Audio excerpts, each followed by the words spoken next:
All right, let's start with who you are. Will you tell us a little bit about your farm? Sure. I'm Amanda Severson. I'm the owner of Grandview Beef. We're a 100% grass-fed beef operation in Clarion, Iowa. And we raise the beef and sell it direct to consumer primarily, shipping the beef nationwide to all 50 states. So we partner with our cow-calf operation, which is owned by my husband's parents, to buy the majority of our calves. And then we finish them on an entirely grass-fed diet until they're harvested at about 24 to 28 months of age. And we have the wonderful problem of growing. So we are also partnering with other cow-calf producers this year that are raising grass-fed calves for us that we purchase at weaning as well. Nice. And how many head do you have? We will have processed and sold to the consumer this year about 110 beef total. Yeah. And we started in 2017 with just one. Oh. So we have been able to grow. But personally, I didn't grow up in agriculture at all. I grew up in Washington State and really had no understanding of where my food came from until I met my husband. His parents own a Century Family Farm just a mile east of us. So he grew up surrounded by it, but he had a lot of educating to do to me for me to understand what all goes into farming and ranching. And so now I'm super passionate about sharing that with other people because I realized how little I knew and I want to help other people learn. I think it's really important.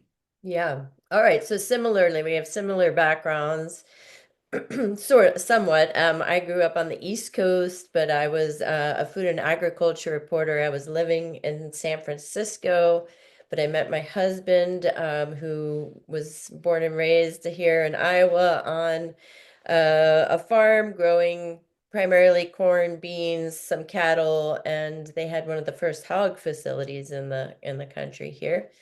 Um, and so we decided to come back, do a similar, we actually raised the animals from birth, their whole lives, they're here with us. So we have cow-calf pairs and then we have yearlings.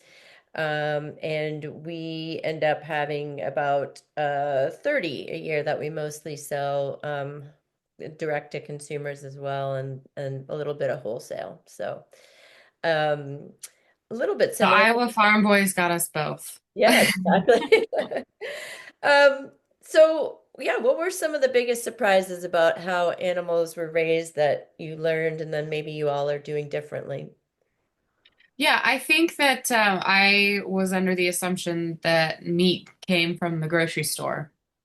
And so I very much looked for the cheapest meat, the best deal. Was very much price sensitive when it came to shopping. I was also, fresh out of college, so kind of that budget. But it surprised me to learn how much work actually goes into raising beef, how long it takes. So, how much risk there is for the rancher who has all their time and money invested into this animal where they don't know what profit they're going to get for years sometimes when they're making decisions. So that was a huge learning curve for me. And then just understanding the variety of different ways that beef could be raised, whether it was grain finished, grass finished, raised in a feedlot, raised on pasture, a combination. There are so many different ways of raising all types of food. And it is not as simple as just planting a seed in the ground or just like feeding an animal some hay. And that was the assumption I made when I first started experiencing all of this was that it was just really easy.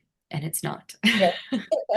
Yeah, and I guess that's kind of, yeah, my surprises were I had spent a lot of time reporting on sustainable agriculture, so I had seen different models, but the actual financial implications of it all, right? Like you're saying, it was just a huge wake-up call, like, oh, wait a minute, that's how little people make for all of that energy.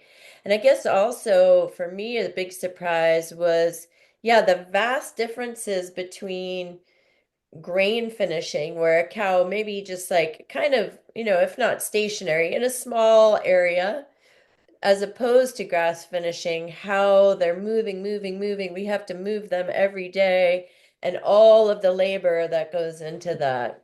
Um, so I guess, yeah, what do you see for your beef?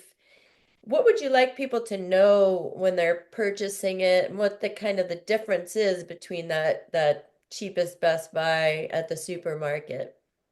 Sure.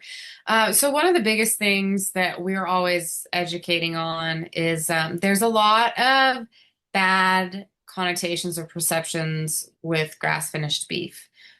People think that it's going to taste bad, and maybe they've had a poor experience in the past that led them to believe that. And so one of the biggest things that we're always educating on is that if you go into your supermarket and you buy a pound of grass-fed ground beef or you buy a grass-fed steak, that animal was would likely not raised in America. The majority of grass-fed beef that's sold in the supermarkets is imported from some place like Australia is a huge importer of grass-finished beef, or Brazil. Very different diets and strategy on getting the animals fat than what we are doing here in Iowa. So, one of the biggest things is that there's just many, many ways to finish a grass-fed animal, and some ways taste better than others. So that's, I would say, number one is don't assume just because you had one taste of grass-fed beef that that's how it all tastes. Give it another try from a rancher who really knows what they're doing. And then number two is everybody complains about the price, right? I'm sure you've experienced that as well. It's gonna be more expensive than grain finished beef. And people think, why? They're just eating grass. The grass is free, right? Grass is free. But it's not free because somebody has to pay for that land. Somebody has to plant that pasture and manage it year over year. And that is really expensive. And putting a bunch of animals in a feedlot in a small, small space is a lot cheaper than it is to have huge pieces of pasture ground that you're having to manage and all of the fencing and equipment and things that you're using. So it also takes almost twice as long to finish that grass-fed animal, which I'm sure, Beth, you've experienced that a conventional beef finished on grain in a feedlot is harvested around 16 to 18 months, and they'll weigh 14 to 1600 pounds. In comparison, at Grandview Beef, ours are finished at 24 to 28 months of age, and they weigh around 1,200 pounds. So we have almost a whole nother year into them, and they still weigh less than conventional beef. And that makes it more expensive. Yeah. Yeah. And the labor, I'm always blown away about, again, like when you're on pasture, at least we don't just kind of let them out there and have them make it into a golf course, kind of with this much grass left everywhere. So in order to manage it and to have the animals have the least amount of impact possible to really do regenerative agriculture, we've got to keep them moving on the land like a herd of bison might do, or elk. They don't just stand kind of in one pasture and eat just what they like and then, kind of eat everything down so much. So that means a lot of labor in putting up electric fencing, moving them, moving them, moving them each day. So even if it's the owners doing it, it's just, you deserve to make something off of your all of that work for, yeah, 2 years, sometimes almost 3 years when it's, if like when we had all the drought and there wasn't a lot of grass, well, that impacts how fast the cattle are getting to market. Um, all right. Let's see. So I guess we wanted to talk about some of like current events and like maybe like country of origin labeling too. You also kind of talked about that a little bit. Will you talk more about that and your thoughts about it? Yeah. I think it's a very big topic right now. So, to provide a little history for those that aren't familiar, country of origin labeling would just mean that if beef came in from another country, it would need to be labeled as such. And if meat in the grocery store, if beef in the grocery store has a product of the USA label on it, that it needed to be born, raised, and harvested in the United States. But right now, that's not the case. It's actually beef can come in live, so the animals could come in live from another country, and they could be harvested and packaged here, and it could get a product of the USA label. That's how it works currently today. So American ranchers are really not getting the premium that they deserve for raising beef here in America. America is the best at raising beef. We do it the best. We produce the most highest quality, safest beef on the market. And while we choose to raise our animals as grass finished, we know that some consumers have a preference for grain finished and don't mind that they were raised in a feedlot and may choose that. And American beef raised that way is still going to be a much higher quality than beef coming in from another country. So it's been quite controversial that beef can be imported and still be labeled as American, and something that ranchers have been hoping to change for quite a while. Now, the USDA did just make an announcement, kind of in this big plan of how they were going to rebuild the American beef herd, that starting in January of 2026, I believe it was 2026. I hope it's not 2027. That there would be voluntary requirements for raising the beef in America. So it would have to be born, raised, harvested here in order to get that product to the USA. You're not required to put product of the USA if you don't want to on your American beef, but if you'd like to have that option and get a higher premium, starting in January, the USDA is saying that they're going to follow those guidelines. Yeah, I think it's interesting because like if you buy an apple, it has that kind of labeling, right? But beef doesn't really. And I think it's interesting just to kind of note here that when you were also talking about grass-fed beef that comes from elsewhere, and that most of it is not raised in the U.S. And we've been part of a study, a beef study with the Bionutrient Institute. I think that's how you can look them up. I'll put it in the notes how to find them. But they did this really massive study of all kinds of beef and looking at the nutrient density of it. And it's so noticeable, like they can actually now test the beef and really know how it was raised because the difference is so extreme, especially in the omega 3 to 6 ratios. Our beef is like 1.5, um, whereas commodity beef could be like 8 to 1. So it's really a very different kind of product. And as part of that, coming back to this country of origin labeling, um, that those ones that they were picking off the shelf that said grass-fed was actually not the same kind of nutrient density at all as farms like ours that was here in the US that was kind of verifiable. And they were verifying it because we also sent in forage samples and manure samples so they could see like how many different things is an animal eating. That's how you know if it's grass finish, right? Because if it's just been eating a couple of things, well, then that can't be on really a natural sort of pasture where an animal's having 10 or 15 or 20 different things it can pick from. It's just having one or two. So I think that's a really, really interesting difference. And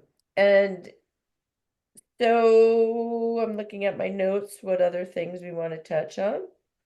I Uh, just want to say yeah, the part that you said about the apple, I yeah. think about that all the time because I came from Washington State, and it's the apple capital of the world. And my husband and my children could tell you when I walk into the grocery store, I am not buying an apple unless I can tell that it came from America. And then I actually look for like the packing plants to know that it came from Washington because I want my Washington apples here in Iowa.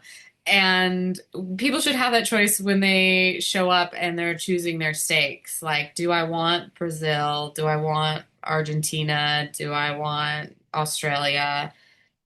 They should get to choose. Not saying one is right over the other, but they should have the choice. Yeah, yeah. And I think that it's like, again, when you come back to like the nutrient density of things, and even they're looking at things like apples or carrots, right? So, it might be cheaper, but it is actually like a lesser than product, right? You'd have to maybe you have to take supplements or something else to get those kinds of micronutrients in your diet, than you would actually eating a better raised product, whether it's a carrot or beef. Um, so I guess you also kind of brought up when we were emailing about this idea of like there's not a single fix. And I guess maybe we could talk about maybe for a minute, like what are the problems right now that are in the cattle industry, from your vantage point as grass fed, or even just a general, what's going on in cattle. Sure. So, the biggest thing, and this is the thing that consumers obviously can tell quite easily, is that the price of beef has gone up significantly. And it's nuanced. I think that's the complicated part of this is that everybody's trying to just like stick a one thing band-aid on it and say, oh, here's how we can fix that the price of beef has gone up so much. But it's actually should be more of the question of do we need to fix that? Maybe we're actually paying an appropriate price for beef for the first time ever when you consider, like you just talked about, Beth, the nutrient density of beef compared to like a bag of Doritos per ounce. It really, you're getting a lot more when you buy the beef, and it's not that big of a price difference. So the main problem we're hearing from consumers is the price of beef is skyrocketing. What happened here in the United States is that the beef herd is at its lowest all-time record. I think, I mean, obviously it was lower a long, long time ago, but I think it's like from the 40s or the 50s, it hasn't been this low.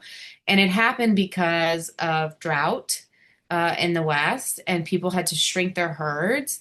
It also happened because farmers and ranchers are aging out.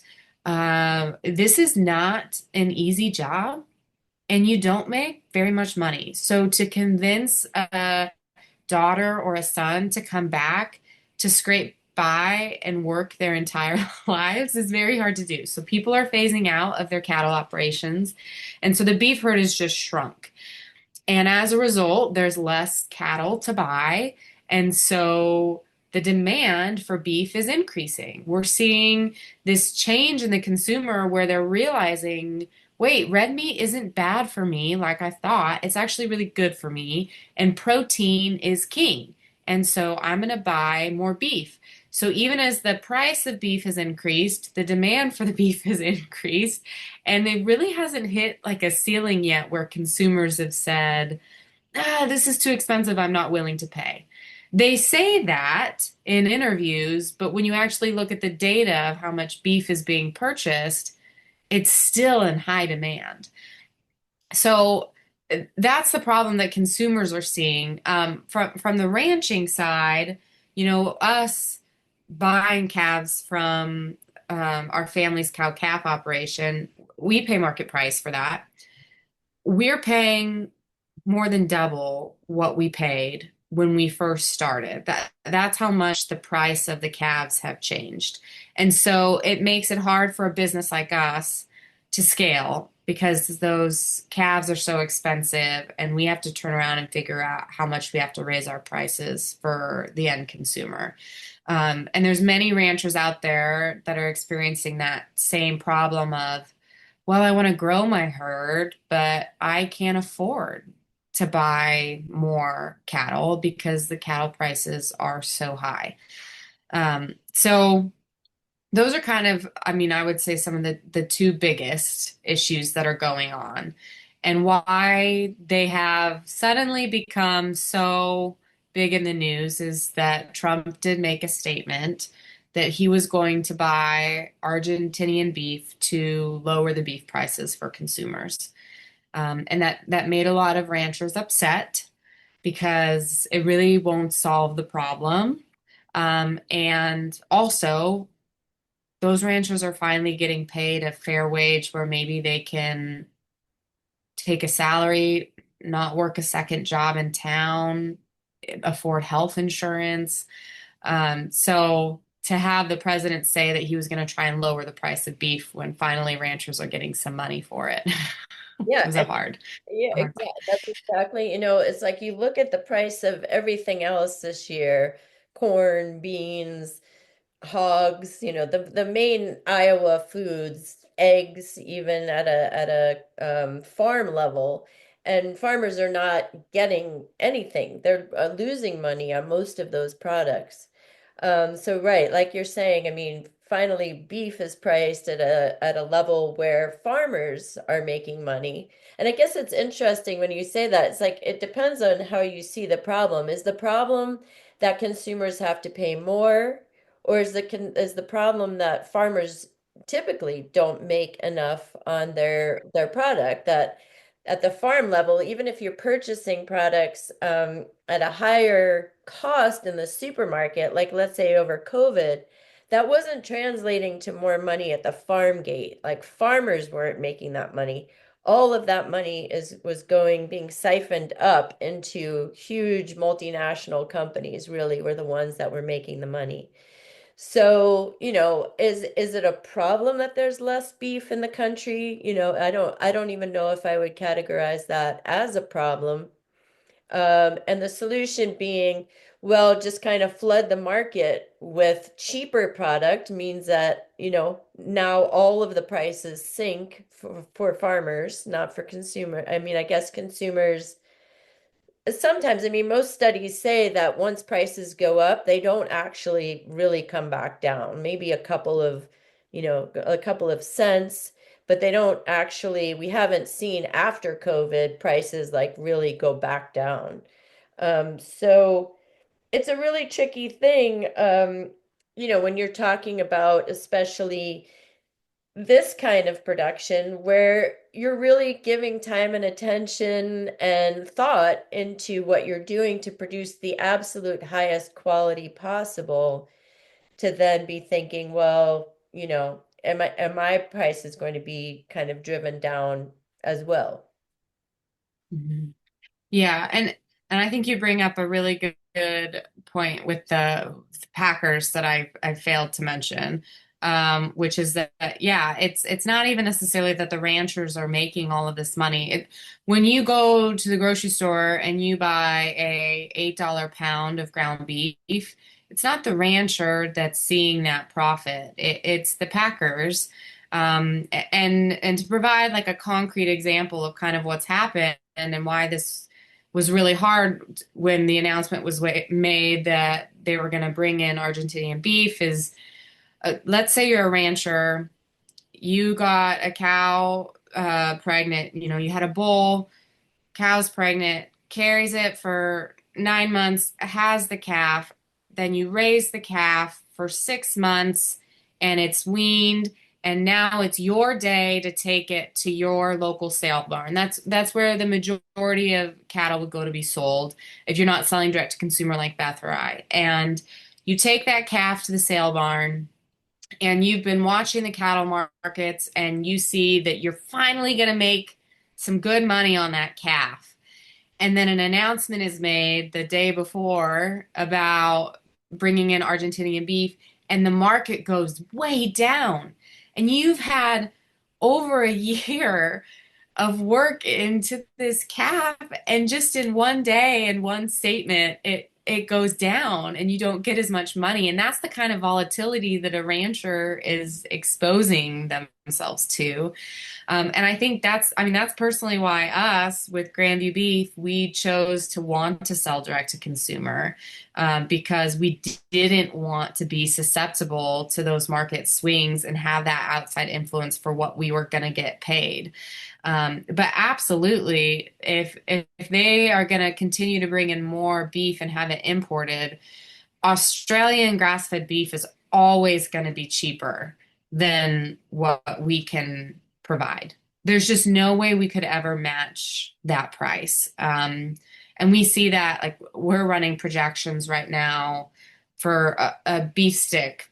We're going to launch a couple of new flavors of beef sticks. I'm trying to figure out my price, and I'm price comparing to brands like Chomps or Archers that have a grass-fed stick, and they can charge so much less for that beef stick because they're just getting boxed trim sent in from Australia.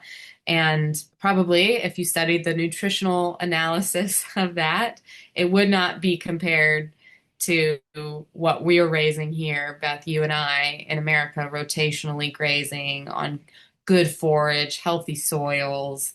But a lot of consumers just don't know that when they go to buy the stick, they want the cheapest beef stick. Yeah, yeah.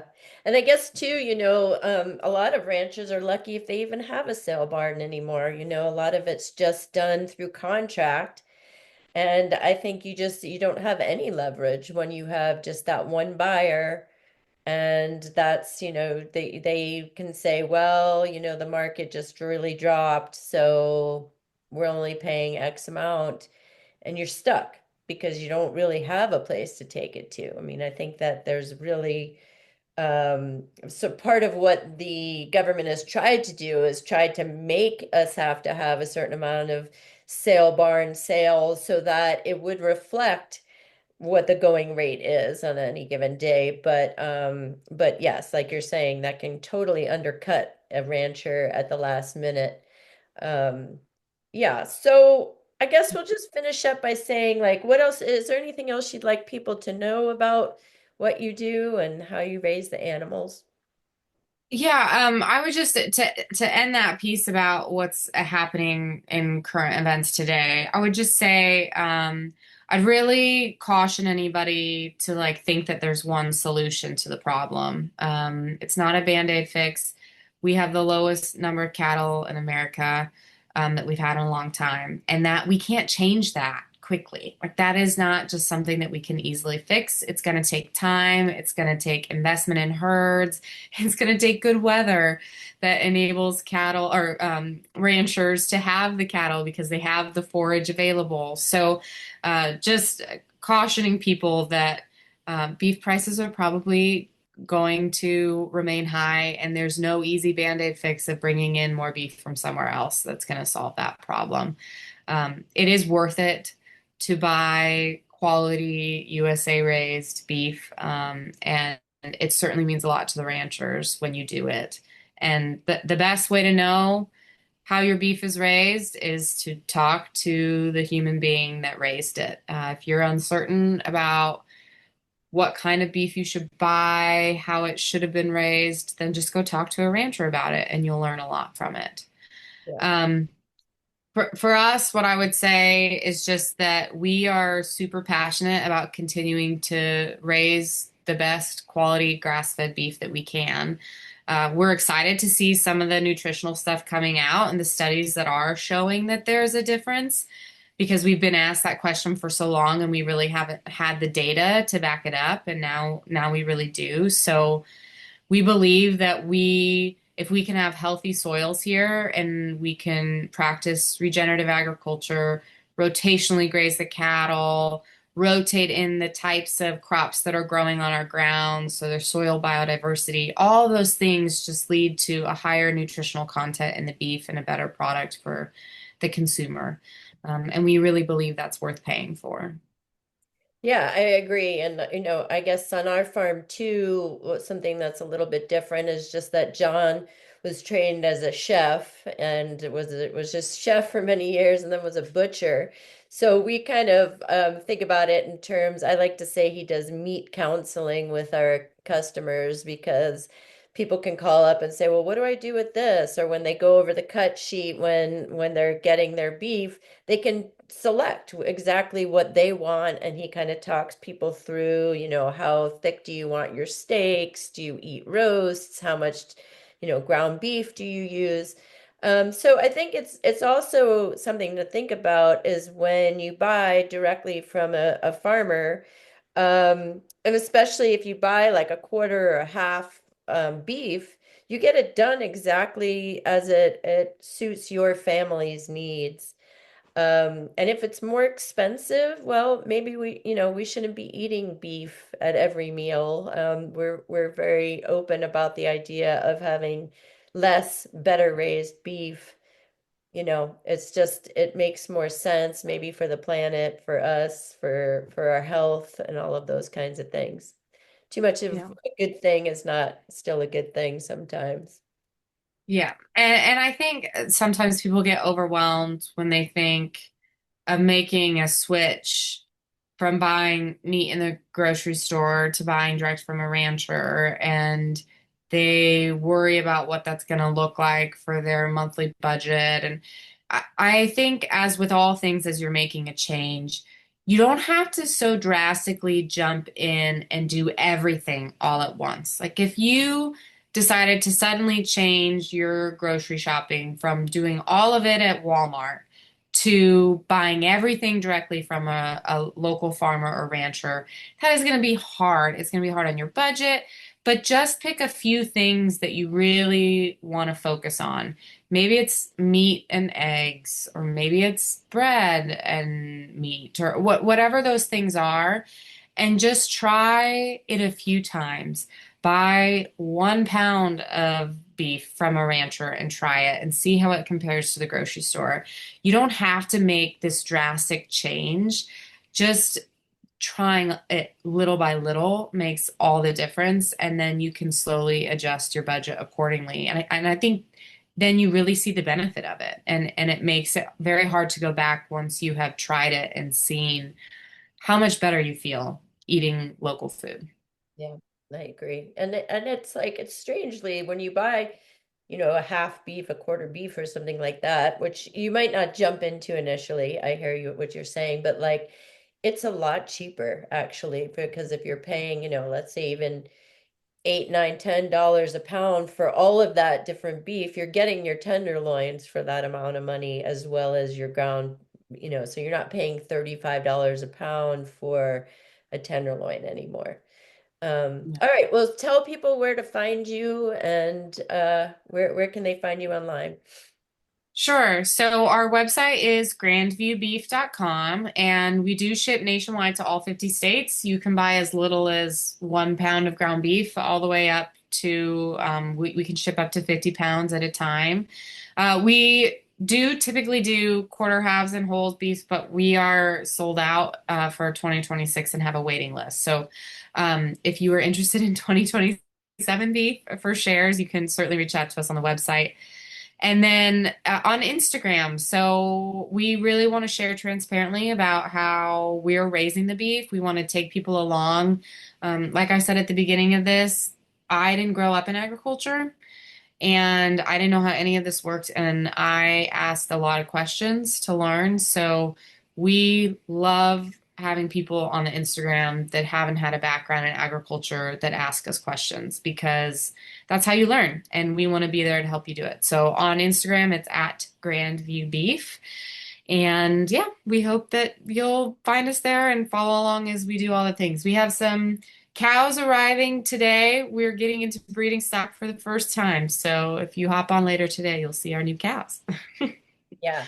We're Whippoorwill Creek Farm. We don't ship, but we do actually work with 99 Counties, which is a company where you can go to them and they'll ship you a pound or and there's very few farmers where all of us are pasture raising animals and it's in Iowa and I think Illinois are the only states that they really work with farmers and there's really just like maybe 10 of us that work with them right now.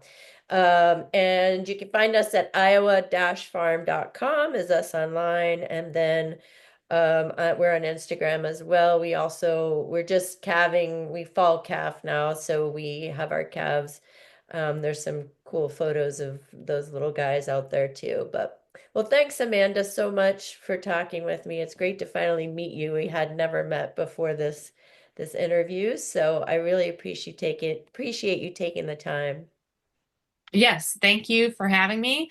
And if people have questions from the discussion that we had, I'm sure Beth and I would be happy to have more dialogue in our Instagram DMs or wherever you want to find us to answer more questions.